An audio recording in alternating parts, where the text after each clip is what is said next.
നമസ്കാരം. 140 mid day ന്യൂസിലേക്ക് സ്വാഗതം. ആദ്യമായി പ്രധാന വാർത്തകൾ. പകർച്ചവ്യാധി പ്രതിരോധം സംസ്ഥാനത്ത് 3 ദിവസം ഡ്രൈഡേ. കോഴിക്കോട്ട് നിപ്പ ഭീതി തുടരുന്നു.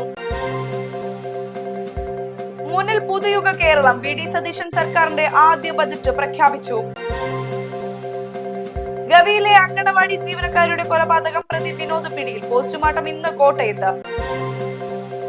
ടി വീണയെ ഇ.ഡി. ചോദ്യം ചെയ്തത് 5.5 മണിക്കൂർ. 172 ചോദ്യങ്ങൾക്ക് പലതിനും ഓർമ്മയില്ലെന്ന മറുപടി. PM ശ്രീ പദ്ധതി UDF സർക്കാരിന്റേത് മലക്കം മറിച്ചിൽ. കടുത്ത വിമർശനവുമായി സമസ്ത AP വിഭാഗം. വാർത്തകൾ വിശദമായി. പകർച്ചവ്യാധി പ്രതിരോധം സംസ്ഥാനത്ത് 3 ദിവസം ഡ്രൈഡേ. കോഴിക്കോട്ട് നിപ്പ ഭീതി തുടരുന്നു. കേരളത്തിൽ പകർച്ചവ്യാധി പ്രതിരോധ പ്രവർത്തനങ്ങളുടെ ഭാഗമായി ഇന്ന് മുതൽ 3 ദിവസങ്ങളിൽ സംസ്ഥാന വ്യാപകമായി ഡ്രൈഡേ ആചരിക്കുന്നു. ഇന്ന് സ്കൂളുകളിലും നാളെ സർക്കാർ ഓഫീസുകളിലും ഞായറാഴ്ച വീടുകളിലും ശുചീകരണ യജ്ഞം നടത്തുവാൻ ആരോഗ്യ വകുപ്പ് നിർദ്ദേശം നൽകി. അതേസമയം കോഴിക്കോട് മെഡിക്കൽ കോളേജ് ആശുപത്രിയിൽ പ്രവേശിക്കപ്പെട്ട നിപ്പ ബാധിതനായ യുവാവിന്റെ ആരോഗ്യനില ഇപ്പോഴും അതീവ ഗുരുതരമായി തുടരുകയാണ്. കൂടാതെ എബോള രോഗബാധയെന്ന സംശയത്തെ തുടർന്ന് സൗത്ത് സുഡാനിൽ നിന്നെത്തിയ കോട്ടയം സ്വദേശിനിയായ 52-കാരി പ്രത്യേക ഐസൊലേഷൻ വാർഡിൽ നിരീക്ഷണത്തിലാണ്. സംസ്ഥാനത്ത് ഷിഗല്ല ഉൾപ്പെടെയുള്ള പകർച്ചവ്യാധികൾ റിപ്പോർട്ട് ചെയ്ത പശ്ചാത്തലത്തിലാണ് ഈ ഏകോപിത പ്രതിരോധ നടപടികൾ ആരംഭിച്ചിരിക്കുന്നത്. മുന്നിൽ പുതുയുഗ കേരളം. വി.ഡി. സതീശൻ സർക്കാരിന്റെ ആദ്യ ബജറ്റ് പ്രഖ്യാപിച്ചു. സംസ്ഥാനത്തെ വികസന കുതിപ്പിലേക്ക് നയിക്കുന്ന സ്വപ്ന പദ്ധതികൾ പ്രഖ്യാപിച്ച് വി.ഡി. സതീശൻ സർക്കാരിന്റെ ആദ്യ ബജറ്റ് നിയമസഭയിൽ അവതരിപ്പിച്ചു.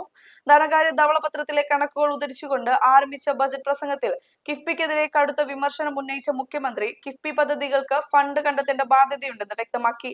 തീരദേശ വികസനവും തുറമുഖ നവീകരണവും ലക്ഷ്യമിട്ട് 400 കോടി രൂപ വകയിരുത്തി മിഷൻ സമുദ്ര എന്ന ബൃഹത് പദ്ധതി ബജറ്റ് പ്രഖ്യാപിച്ചിട്ടുണ്ട്. കൂടാതെ തിരുവനന്തപുരം, കൊല്ലം, ആലപ്പുഴ ജില്ലകളെ ബന്ധിപ്പിച്ചുകൊണ്ട് 50 കോടി രൂപ ചെലവിൽ തെക്കൻ കേരള എക്കണോമിക് കോറിഡോർ നടപ്പിലാക്കും. വിമാനത്താവളങ്ങളുടെ ഏകോപിത വികസനത്തിന് 200 കോടി രൂപ നീക്കിവെച്ച ബജറ്റ് സ്വകാര്യ പങ്കാളിത്തത്തോടെയുള്ള മാരിടൈം വികസനത്തിന് മുൻഗണന നൽകുന്നു. ഗവിയിലെ അങ്കണവാടി ജീവനക്കാരുടെ കൊലപാതകം പ്രതി വിനോദ് പിടിയിൽ. പോസ്റ്റ്മോർട്ടം ഇന്ന് കോട്ടയത്ത്. പത്തനംതിട്ട ഗവിയിൽ അങ്കണവാടി ജീവനക്കാരി ക്രൂരമായി കൊല്ലപ്പെട്ട കേസിൽ പ്രതിയായ വിനോദിനെ പോലീസ് അറസ്റ്റ് ചെയ്തു. കൊലപാതകത്തിനു ശേഷം രക്ഷപ്പെടാൻ ശ്രമിച്ച പ്രതിയെ വള്ളക്കടവ് ചെക്ക് പോസ്റ്റിന് സമീപത്തു നിന്നാണ് ഇന്നലെ രാത്രി പോലീസ് പിടികൂടിയത്. മരിച്ച അങ്കണവാടി ജീവനക്കാരി ബലാത്സംഗത്തിന് ഇരയായിട്ടുണ്ടെന്നാണ് ഇൻക്വസ്റ്റ് ശേഷമുള്ള പ്രാഥമിക പോലീസ് വിലയിരുത്തൽ. എങ്കിലും പോസ്റ്റ്മോർട്ടം നടപടികൾക്ക് ശേഷമേ മരണത്തിന്റെ കൃത്യമായ കാരണം ഔദ്യോഗികമായി സ്ഥിരീകരിക്കാനാകൂ എന്ന് അന്വേഷണ സംഘം വ്യക്തമാക്കി. കൊല്ലപ്പെട്ട ജീവനക്കാരുടെ മൃതദേഹം ഇന്ന് കോട്ടയം മെഡിക്കൽ കോളേജ് ആശുപത്രിയിൽ പോസ്റ്റ്മോർട്ടം ചെയ്യുമെന്നും പ്രതി വിനോദിനെ ഇന്ന് റാന്നി കോടതിയിൽ ഹാജരാക്കി റിമാൻഡ് ചെയ്യുമെന്നും പോലീസ് അറിയിച്ചു. ടി വീണയെ ഇ.ഡി. ചോദ്യം ചെയ്തത് 5.5 മണിക്കൂർ. 172 ചോദ്യങ്ങൾക്ക് പലതിനും ഓർമ്മയില്ലെന്ന് മറുപടി.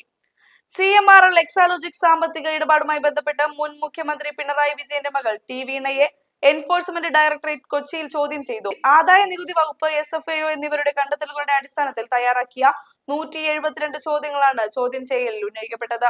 2 കമ്പനികളുമായി 2017-21 കാലങ്ങളിൽ നടത്തിയ 2.78 കോടി രൂപയുടെ കൺസൾട്ടൻസി ഇടപാടിനെ കുറിച്ചുള്ള നേരിട്ടുള്ള ചോദ്യങ്ങൾക്ക് പലതിനും ഓർമ്മയില്ലെന്ന മറുപടിയാണ് വീണ നൽകിയത്. എക്സാലോജിക് കമ്പനിയുടെ ബിസിനസ്സുമായി ബന്ധപ്പെട്ട ഫയലുകളെല്ലാം ബംഗളൂരു ഓഫീസിലാണെന്നും വീണ ഇ.ഡിയോട് വ്യക്തമാക്കി.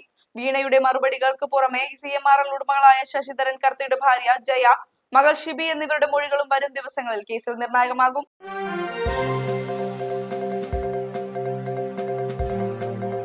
PM ശ്രീ പദ്ധതി UDF സർക്കാരിന്റേത് മലക്കം മറിച്ചിൽ. കടുത്ത വിമർശനവുമായി സമസ്ത.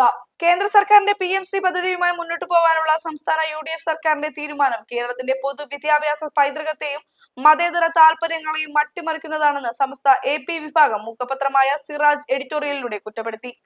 തിരഞ്ഞെടുപ്പ് കാലത്ത് ഈ പദ്ധതി മതേതര വിരുദ്ധമാണെന്ന് വാചാലരായവർ അധികാരത്തിലെത്തിയപ്പോൾ സാമ്പത്തിക ബാധ്യതകളുടെയും സാങ്കേതികത്വത്തിന്റെയും പേര് പറഞ്ഞ് നിലപാട് മാറ്റുന്നത് രാഷ്ട്രീയ മര്യാദക്കേടാണെന്ന് സംസ്ഥ വിമർശിച്ചു. വിദ്യാലയങ്ങളെ ഹിന്ദുത്വ പ്രത്യയശാസ്ത്രത്തിന്റെ പരീക്ഷണശാലകളാക്കാൻ വിട്ടുകൊടുക്കുന്നത് വരും തലമുറയോട് കാണിക്കുന്ന അപരാധമാണ്. സമഗ്ര ശിക്ഷ അഭിയാൻ വഴിയുള്ള കേന്ദ്ര വിഹിതം തടഞ്ഞുവെച്ച് സംസ്ഥാനങ്ങളെ PM ശ്രീയിൽ ഒപ്പിടാൻ നിർബന്ധിക്കുന്ന കേന്ദ്ര നിലപാട് ഫെഡറൽ നയങ്ങളുടെ ലംഘനമാണ്. സാമ്പത്തിക പ്രതിസന്ധി താൽക്കാലികമാണെന്നും അതിന്റെ പേരിൽ സംസ്ഥാനത്തിന്റെ ആത്മാഭിമാനവും വിദ്യാഭ്യാസത്തിന്റെ മതേതര സ്വഭാവവും പണയം വെക്കരുതെന്നും ശക്തമായ പ്രതിരോധം തീർക്കാൻ സർക്കാർ തയ്യാറാകണമെന്നും സമസ്ത ആവശ്യപ്പെട്ടു.